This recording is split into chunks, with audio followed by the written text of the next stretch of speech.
remerciant nos chers panélistes de leur présence sur cette estrade.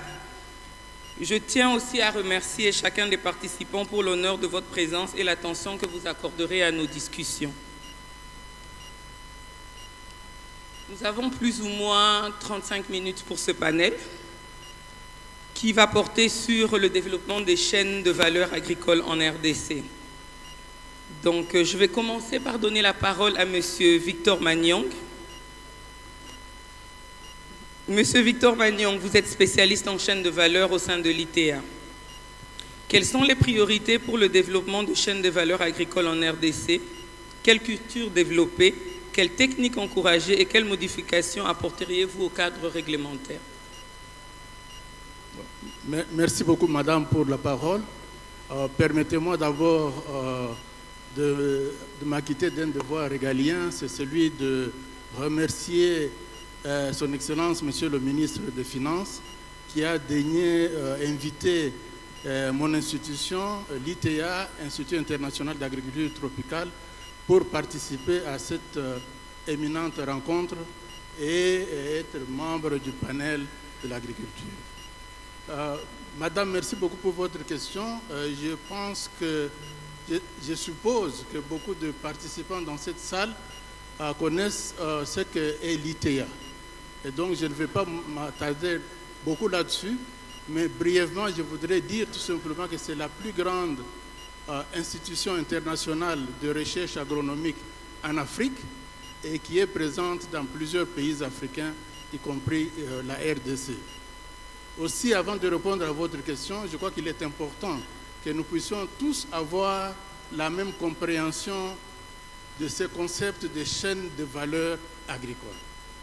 Quand on parle de la transformation agricole, ça signifie donc qu'il faut transformer les chaînes de valeur agricoles qui constituent le secteur agricole. Et les chaînes de valeur, c'est un ensemble d'activités qui sont nécessaires pour arriver à obtenir un produit ou un service. Une chaîne de valeur est composée de segments, de maillons qui font fonctionner toute la chaîne de valeur. C'est pour ça qu'on appelle chaîne. C'est comme un train avec des wagons.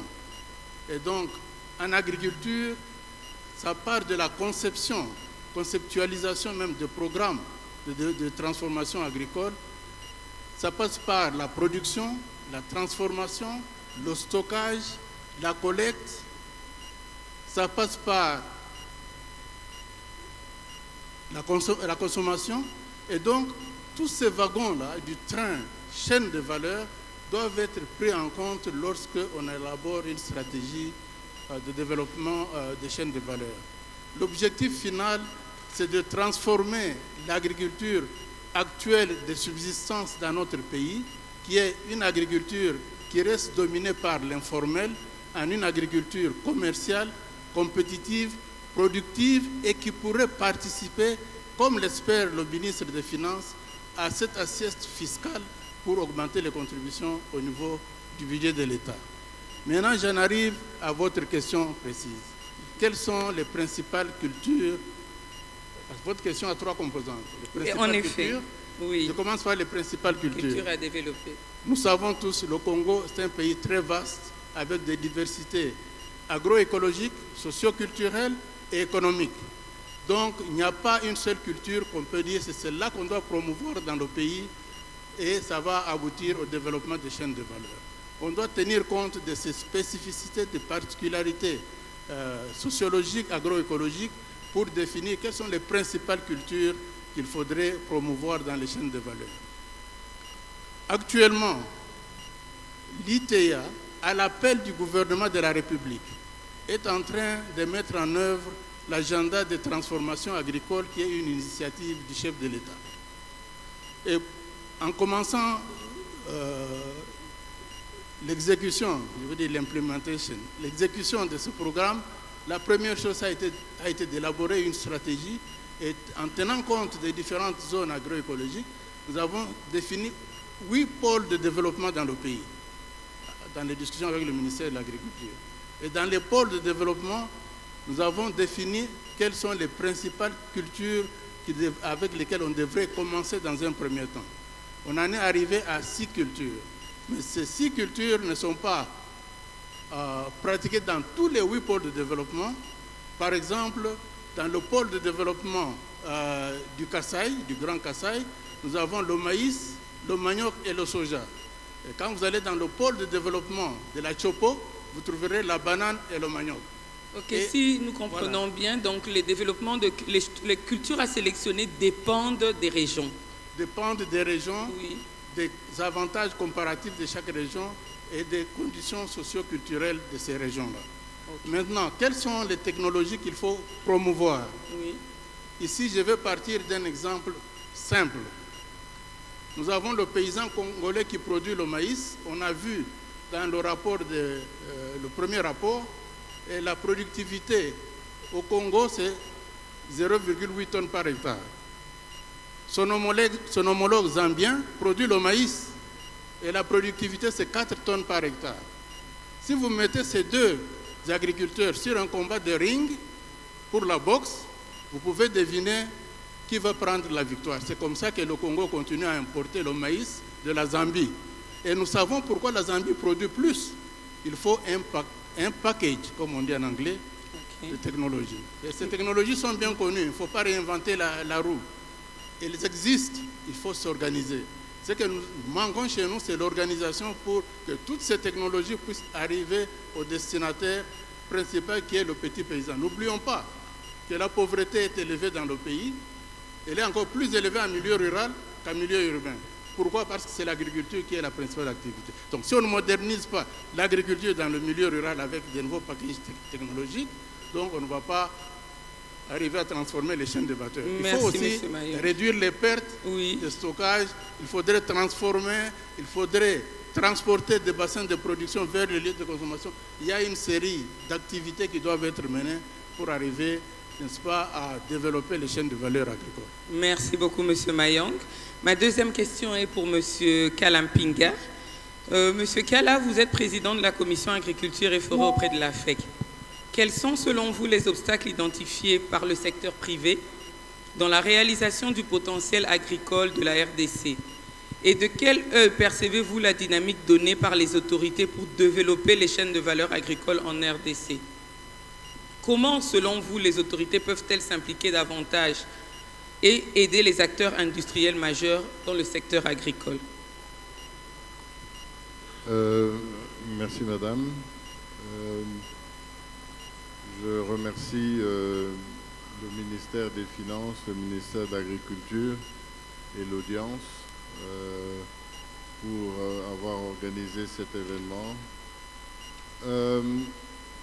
La FEC et la Commission nationale agricole représentent un éventail de producteurs qui vont des femmes maraîchères dans les avoisinages de Kinshasa aux grandes plantations de sucre ou d'huile de palme. Malgré cette diversité, nous avons en fait une problématique qui est identique, que l'État s'efforce à travers des initiatives comme l'agenda pour la transformation et certains des projets ou des programmes dont le ministre de l'Agriculture a parlé tout à l'heure. Mais le fondement, c'est l'environnement légal. Il y a 25 ans à peu près, le gouvernement congolais avait décidé de mettre l'accent sur l'industrie minière. Et le premier acte qui avait été posé était de créer le code minier. Ce que nous souhaitons, c'est que le gouvernement et le secteur privé se mettent ensemble pour créer ou reconstituer ce que j'appelle le code agricole. Je ne l'appelle pas la loi agricole, je l'appelle le code agricole. Le collègue à ma droite a parlé de la chaîne des valeurs. Il faut un contexte légal à travers lequel on peut gérer tous les aspects et toutes les facettes qui sont liées à l'industrie agricole. Et ça part de l'obtention d'une concession agricole ou d'un terrain jusqu'à l'usinage, la commercialisation. Et il faut donc un nombre de règles, de décrets, enfin de règles, de politiques, aussi bien fiscales que parafiscales. Il faut une clarification dans le rôle et une définition de quels sont les intervenants qui viennent dans le secteur agricole. Par exemple, on nous parle de 80 millions d'hectares agricoles, mais en fait, ces 80 millions sont où? Qui en est le gestionnaire? Qui en est le propriétaire? Comment sont-ils attribués? La plus grande difficulté que l'industrie agricole a, surtout en amont, c'est la sécurité juridique. Parce qu'on ne sait pas très bien, quand on a 1000 hectares, est-ce qu'on les a seuls? Est-ce qu'on les a avec les villageois? Quelle est la réglementation et quelles sont l'interface entre l'État, enfin entre les villageois, la province, le gouvernement provincial, le gouvernement central et l'opérateur. Donc je crois que avant d'inviter les partenaires du secteur privé à se joindre à cet effort, il faut qu'on se mette d'accord ensemble de ce que sont les règles. Et en fait, je peux même aller plus loin. Si vous regardez aujourd'hui, et je compare encore l'industrie minière, si vous regardez l'industrie minière, elle dispose aujourd'hui dans la transformation d'avantages beaucoup plus importants, beaucoup plus clairs qu'on ne donne à la personne qui fait une usine pour usiner ou transformer le maïs. Je voudrais inviter mon collègue à ma gauche de la Banque mondiale en leur disant, en fait, la Banque mondiale et certains de nos partenaires de développement avaient aidé et notamment contribué au financement de ce code minier. Je pense que la Banque mondiale a une expérience qui couvre un nombre de pays en Afrique et dans le monde, et nous devons trouver comme benchmark des pays qui sont grands comme le nôtre, des pays qui ont plusieurs millions d'hectares de terre, qui ont des besoins en infrastructures similaires aux nôtres, et on doit comprendre quels sont les incitatifs qui ont été mis sur pied dans ces pays pour pouvoir justement encourager le secteur privé national et étranger à travailler et accompagner l'agenda de transformation agricole. Merci, M. Kalla. Nous avons bien compris que pour pouvoir avancer, nous avons besoin qu'un cadre réglementaire soit bien mis en place et que tout soit bien défini. Ma prochaine question est pour M. Malik Fall. Monsieur Malik Fall, l'une des priorités clés de la Société financière internationale dont vous êtes le représentant résident est le domaine de l'agro-industrie. Quelles sont selon vous les conditions qui permettraient plus de financement dans ce secteur en RDC? Merci beaucoup pour votre question et je remercie également le ministère des Finances et de l'Agriculture pour nous donner l'occasion de nous exprimer ici. Oui, vous avez raison, c'est une priorité pour la SFI. La SFI, pour ceux qui ne connaissent pas, c'est la branche, le bras secteur privé du groupe de la Banque mondiale. Donc la SFI accompagne le secteur privé, finance le secteur privé. Et également pour notre entité sœur, la Banque mondiale, parce que tout simplement, l'agriculture en RDC, c'est 75% de la population active, qui emploie 75% de la population active, et c'est que 20% du PIB. Si nous voulons adresser la pauvreté, nous ne pouvons pas éviter le secteur agricole. Donc c'est une priorité pour la SFI, pour la Banque mondiale. Et comment nous pouvons développer? Je pense qu'il y a certains thématiques qui ont été déjà discutées par les deux premiers intervenants. Je pense que la base de tout pour le secteur privé, c'est la sécurité juridique. Comme l'a dit mon voisin ici, nous ne pouvons pas investir lorsque nous sommes dans une insécurité juridique. Lorsque je veux exploiter une terre, je dois faire en sorte que cette terre m'appartient. Il faut que j'ai des titres qui soient incontestables pour que je puisse y verser des milliers ou des millions de dollars d'investissement ou pour permettre à des banques de pouvoir la financer. Sans ça, les 80 millions d'hectares ne valent rien puisque, à cause de cette insécurité juridique, et je suis totalement d'accord avec ça. Mais en plus de cela, il y a aussi la nécessité de pouvoir connecter ces terres.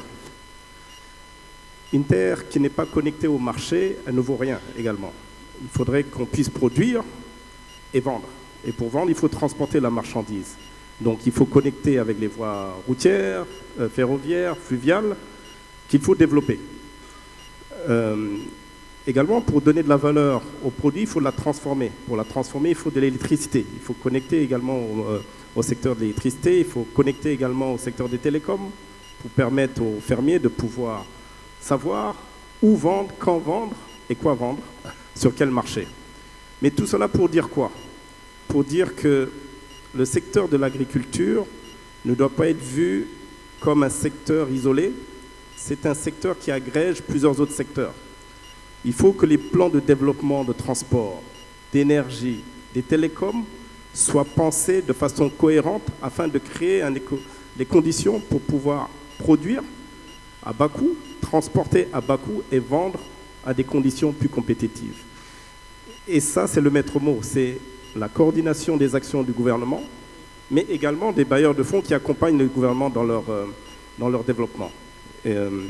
Donc, c'est aussi valable pour le gouvernement que pour les bailleurs. Il faut qu'on arrête de travailler chacun dans son coin sur nos projets à nous. Il faut qu'on mette nos ressources tous ensemble pour créer plus d'impact et plus de cohérence et arrêter ce gaspillage de ressources où chacun fait son projet dans son coin, etc. Donc ça, c'est vraiment ce qui permettrait de décoller dans ce secteur.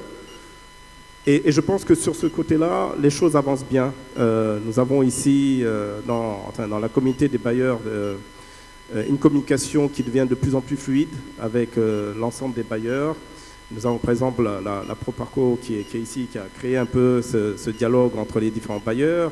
Il y a US Invest qui travaille sur un certain nombre de projets et qui les présente aux différents bailleurs. Donc la coordination se fait de mieux en mieux. La Banque mondiale et la SFI travaillent de plus en plus ensemble pour faire en sorte que l'ensemble des travaux, l'ensemble des programmes, des réalisations d'infrastructures se fassent dans un objectif bien précis. La Banque mondiale, par exemple, aujourd'hui, travaille sur un projet routier de 1,5 milliard de dollars. En même temps, elle travaille sur un projet de production d'énergie dans les zones isolées. Et également sur un projet d'infrastructure télécom. Et ils ont eu la bonne idée de créer l'ensemble de ces projets qui font tous plus de 500 millions de dollars. C'est des investissements énormes pour que ces projets se croisent et que ça permette de créer un écosystème pour faire décoller l'agriculture. Donc c'est, je pense, dans ce sens qu'on devrait tous travailler en coordination aussi au niveau des gouvernements, aussi au niveau des bailleurs et en coordination également avec le secteur privé pour vraiment créer les conditions d'accroissement des investissements du secteur privé dans l'agriculture. Merci beaucoup, Monsieur Malik. Vous avez directement répondu à ma deuxième question qui portait sur les formes d'intervention. Donc, j'ai déjà ma réponse à cette deuxième question. Les formes d'intervention de la SFI dans le pays. Donc, je m'en vais de ces pas vers Monsieur Anzala. Monsieur Kurt, vous qui êtes le directeur des opérations de SIDCO, juste pour information à l'Assemblée, SIDCO est une firme spécialisée dans la production et la fourniture des variétés de semences certifiées et à haut rendement en Afrique. Elle est déjà installée en RDC, précisément dans le Katanga. Monsieur Anzala, votre firme développe une stratégie d'expansion de son tissu industriel en Afrique. Quel facteur motive votre décision à vous installer dans un pays plutôt que dans un autre?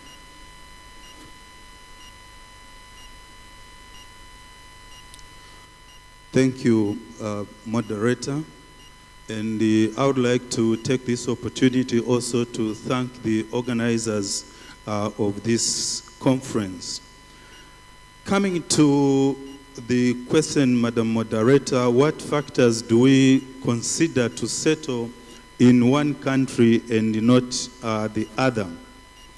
From the many speakers that have already come before me, we have heard a lot about the legal environment. This is one of the factors that we would consider as we try to settle ground in any of the areas that, or in any of the country. We are looking at consistent laws that do not just change abruptly. As you may be aware, the seed business is involved in a number of value chains. And in all the aspects of this value chain, we need regulations or the legal framework that is consistent. We need also an environment that respects intellectual property. We deal in a number, most of our products that we have, the varieties, the crop varieties that we have, these are proprietary. We own, SEEDCO owns these technologies. And therefore, when we enter in a territory, we would like a situation where the environment will respect that these technologies have got an honor. All right, and one of the also factors that we do consider is the security of the business environment. We would like an environment where business would operate freely, of course, within the confines of the existing laws of the country. We hesitate in territories where there are fears of abductions or harassment by either the state or the agents of the state or those that may be opposed to the state. Recently we had a case, a very unfortunate case in one of the countries where one of our colleagues was abducted for more than 90 days. So in such kind of an environment, it becomes very difficult to consider, to be involved. We would like also to be in an environment or in a place where there's infrastructure development. The seed business is involved in a lot of activities that require supportive infrastructure along the value chain. Right from research and development, we are involved as a company in a lot of research. As I've already indicated that most of the technology in terms of varieties in maize, in wheat, in soybeans, and then other crops that we are involved in, we carry out research. We would need to get to, before we take a variety to a certain place, we need to try it and see whether it can perform in that area. And then we need accessibility to such kind of places. That will require road infrastructure. There are other infrastructure that we need in the area of electricity, telecommunications, and other infrastructure that will support, the value chain. In terms of if we are involved in seed production, also we do carry out a lot of field work, in order to make sure that the final product or the seed that goes to the farmer is of high quality, the seed that is going to make the farmer realize the potential and improve the productivity. And for us to come up with that, we do monitor seed production right from planting up to the end, the time of of harvesting. And therefore, we need infrastructure that will support that kind of activity. If it comes to processing and many other sales and marketing, we need a lot of that kind of infrastructure. And therefore, as we get into a country or into a territory, we consider such kind of factors among many other factors, Madam Moderator. Thank you. OK. Du point de vue secteur privé, quelles sont les opportunités que vous percevez en RDC dans le secteur agricole? Thank you, Madam Moderator. I think we've heard a lot about the huge population that this country has, more than 98 million people. And these 98 million people definitely will need food. And for this food, it means there's need for a farmer somewhere to produce this kind of food. And this offers an opportunity for both the government and the private sector, which includes the SIDCO, to ensure that there's food for this population. And therefore, this kind of situation gives an opportunity in the sector of agriculture. We've learned of land that is available, the potential land which has not been exploited, including in the area of irrigation. So this is one area also that offers an opportunity, for improvement, so that we can have irrigation that can support our agriculture even during times when weather conditions are quite prohibitive. Thank you. Le temps nous étant imparti, je vais revenir rapidement vers Monsieur Kala.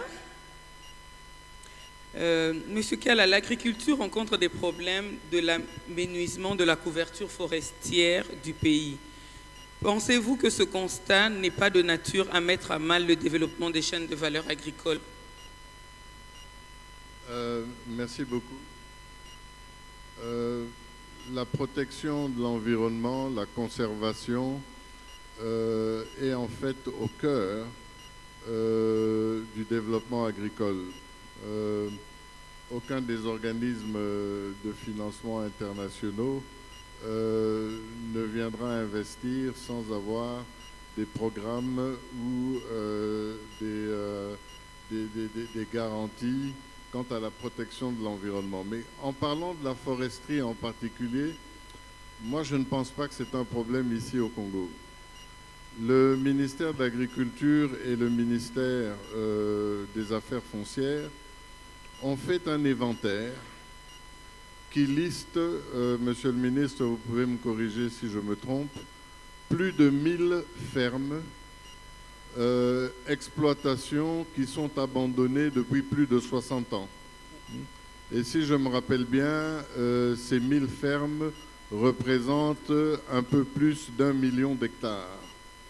Donc ce sont des endroits où on peut recommencer la production agricole relativement rapidement. Il y a une certaine infrastructure qui existe et il n'y a pas de problème de déforestation puisqu'il s'agit d'entreprises qui ont existé dans le passé. À côté de cela, le véritable problème, c'est en fait l'encadrement des paysans. Et je pense que c'est là aussi que le secteur privé a un rôle particulier à faire. Si vous allez dans le Bas-Congo, par exemple, vous verrez les effets extraordinaires de l'érosion, parce que justement, les paysans, à la recherche de terre, ont commencé à récolter dans les lits des rivières et ont commencé à appauvrir la couverture végétale et donc ça crée des problèmes d'érosion. Il faut aussi donner de l'énergie. Le plus grand problème le plus grand facteur de la déforestation, c'est les gens qui vont couper le bois pour se fournir en produits énergétiques. Donc, dans une politique où on a des pôles d'infrastructure, des pôles de production à travers la République, on va agréger et concentrer les producteurs. On peut alors leur fournir l'énergie, on peut leur fournir l'eau et atténuer donc ces problèmes.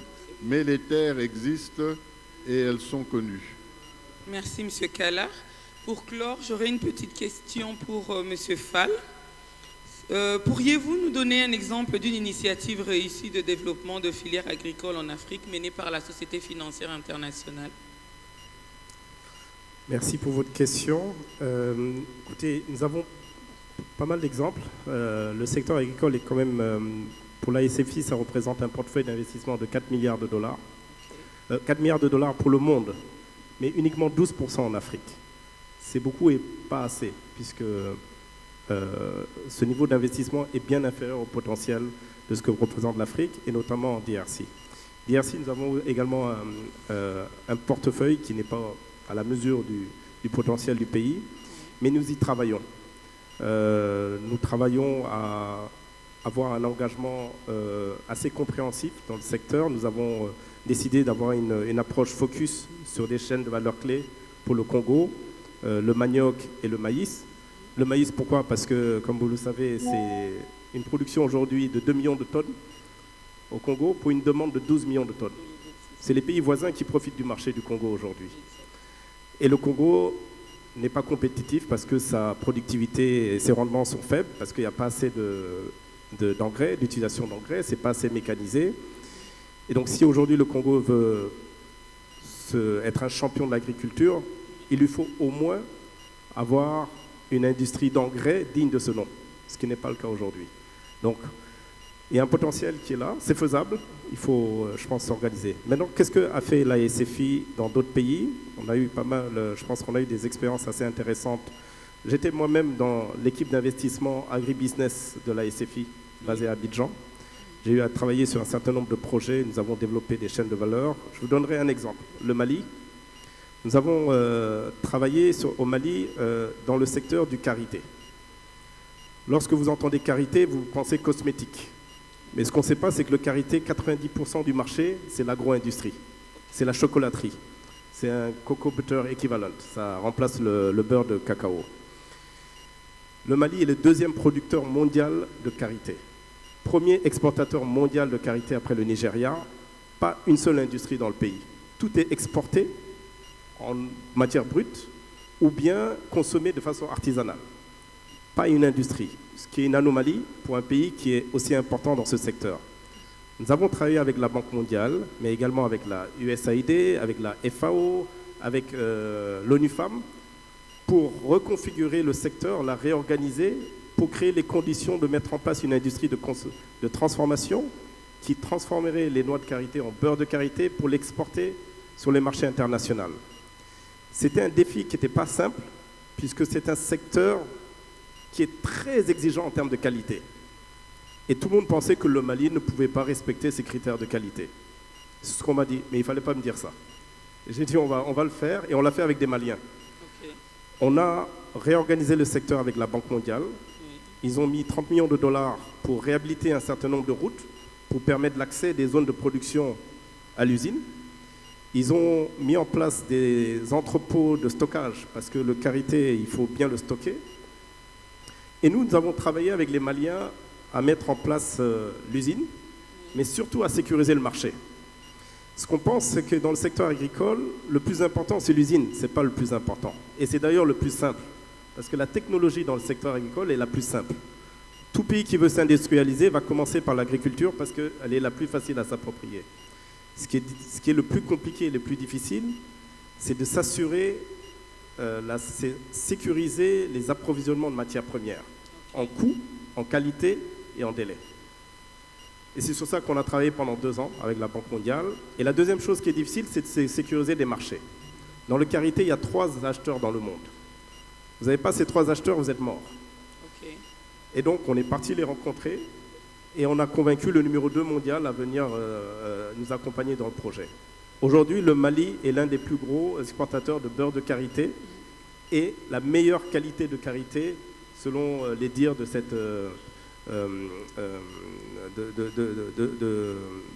cet acteur international. Merci beaucoup, M. Fall. Merci pour cette expérience.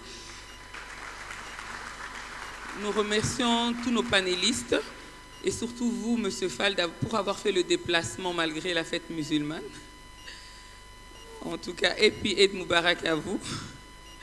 Ok, donc nous sommes arrivés à la fin de notre panel. Nous tenons à remercier le ministère des Finances et tous les organisateurs pour nous avoir offert ce cadre de discussion.